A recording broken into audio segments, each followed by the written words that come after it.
दो गिलहरी एक डाली खींचकर हाथी पे छोड़ देता है तो हाथी रोते हुए भागने लगता है और अपने मालिक को दिखाता है क्योंकि गिलहरी बादाम चोरी कर रहा था। तो बतख हाथी के सूंड से बादाम फायर करने लगता है। बाप रे! पर गिलहरी को बादाम बहुत पसंद था। दरअसल हाथी बादाम से नहाता था और पब्लिक उस पर बादाम की बारिश करता था। तो गिलहरियों का नजर उस पर पड़ जाता है और जीभ में पानी ले आता है। तो जाके एक बादाम मतलब मूंगफली उठा लेता है, पर ये उसको फोड़ ही नहीं पाता है। तो जाके हाथी को पैर उठाने बोलता है, लेकिन खुद भी वहीं रहता। तो इसका भाई उसको देख लेता है और जाके कुचलने से बचाता है।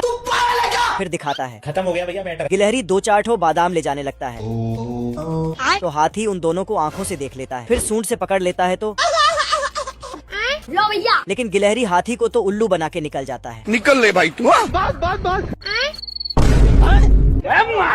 तो हाथी डाली पे सूंड रखकर आजा आजा। उनका रास्ता ही बदल डालता है, फिर वापस भेज देता है। मजा आ गया भाई। तो ये पूछता है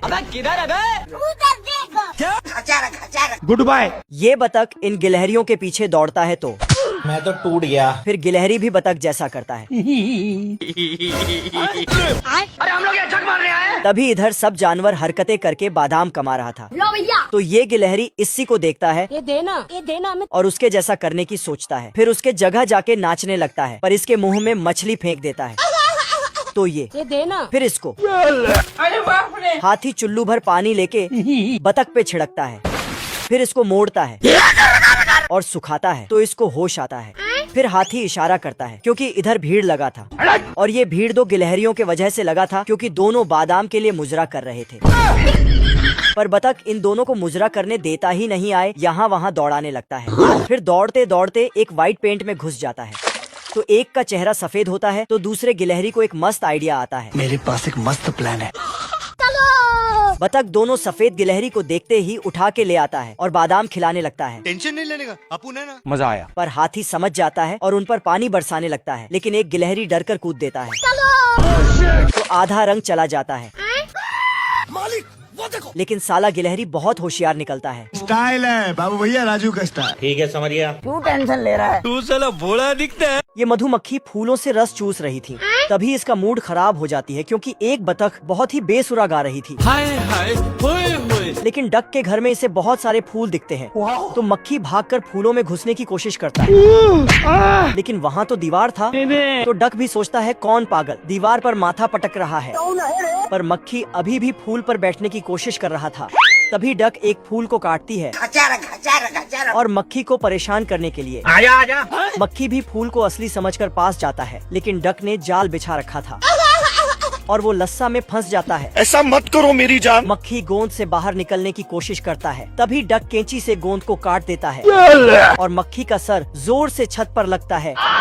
अब मक्खी को भी गुस्सा आ चुका था अब तू गया बेटा। और बतख के तरफ तेजी से भागता है, पर बतख तो उसे देखते ही साइड हो गई और मक्खी दोबारा से गोंद में चिपक जाता है। फिर बतख कपड़े को जोर जोर से हिलाने लगता है। तभी मक्खी आजाद हो जाती है और इससे झटका लगता है और डक भी छत पर चिपक जाता है। मेरे साथ अन्याय हुआ है। मक्खी उसे डंक मारने की कोशिश करती है, लेकिन बतख बच रहा था। तो मक्खी अपने दोस्तों को आवाज लगाता है। ये क्या हो गया? अब बतख की खैर नहीं। सभी बचवे अपनी माँ से मोटिवेट होकर शिकार पर जाता है, लेकिन एक हरामी शिकार पर नहीं जाता है। तेरी बहन ब्याह करवा का। तो वो कहता है, जिससे चील इससे परेशान होकर एक लात मारता है और वो हवा में उड़ने लगता है। और मैं आसमान की ऊंचाइयों में। मगर ये हरामी तो अभी भी ना कर रहा है। अरे दादा रे। फिर ये उड़ने लगता है मुझसे कोई स्मार्ट। तभी उसे नीचे एक खरगोश दिखता है। भाई आज ऑमलेट नहीं बनाऊंगा, आज तेल का ऑमलेट बनाऊंगा। लेकिन खरगोश नीट का किताब पढ़ रहा है। I am help me giving the rice. खरगोश को देख ये बादलों में ही छुपने लगता है। चीन टपाक डम डम। अच्छा। तेल का ऑमलेट बनाऊंगा। और शिकार के लिए नीचे जाता है। ए हट जाइए, प्रोटीन हक दूंगा। लेकिन निशाना चूक जाता है। ये क्या तमाशा लगा रखा है तूने?